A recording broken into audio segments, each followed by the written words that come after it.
नमस्कार मित्रों, आज हम एक कहानी पढ़ेंगे जिसका शीर्षक है बिट्टू का आईना। एक जंगल में एक शेर रहता था। वह अपनी भूख मिटाने के लिए रोज किसी न किसी जानवर को अपना शिकार बनाता था।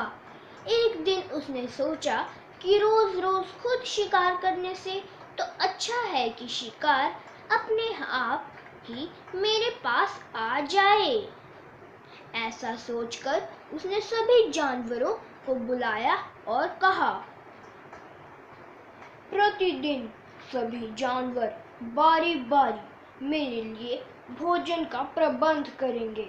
जो जानवर अपनी बारी आने पर भोजन नहीं ला पाएगा, उस दिन का भोजन वही बन जाएगा। सभी जानवर शेर की इस भयानक बातें सुनकर डर गए। शेर के भोजन के लिए हर बड़ा जानवर अपने से छोटे जानवर को मार रहा था। सभी की चिंता बढ़ती जा रही थी कि इस तरह तो जंगल के सभी जानवर धीरे धीरे समाप्त हो जाएंगे। एक दिन बिट्टू बिल्ली की बारी आई। वह झोला लटकाए रास्ते में चलते हुए सोच ही रही थी कि अब वह क्या करे। तभी उसे दूर कोई चमकती हुई चीज दिखाई पड़ी।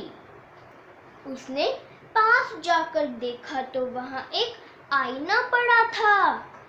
बिट्टू ने जैसे ही उसे उठाकर देखा, उसे आईने में अपनी सूरत दिखाई पड़ी।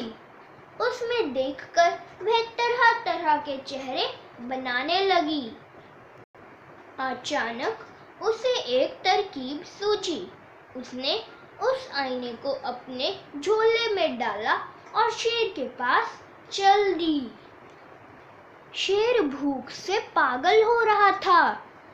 बिट्टू को देखते ही वह उस पर गुर्राते हुए बोला, बिट्टू, तुम कहाँ रह गई थी?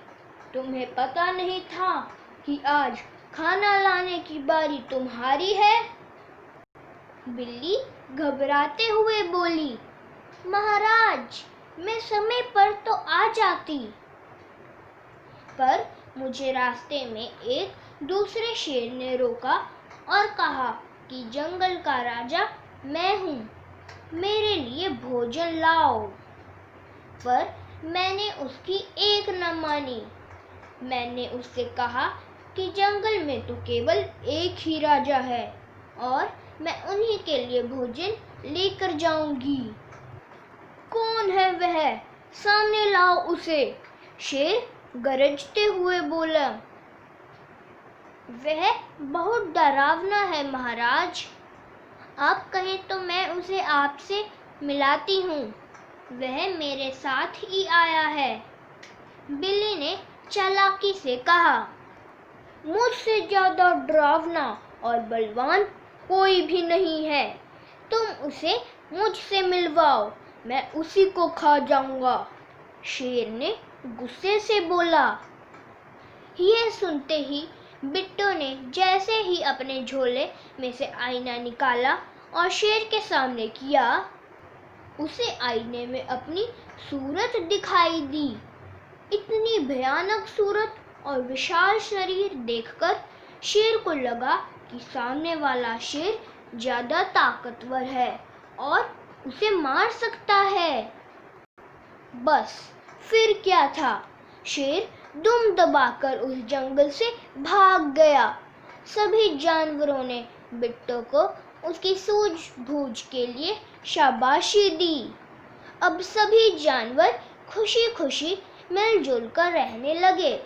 धन्यवाद।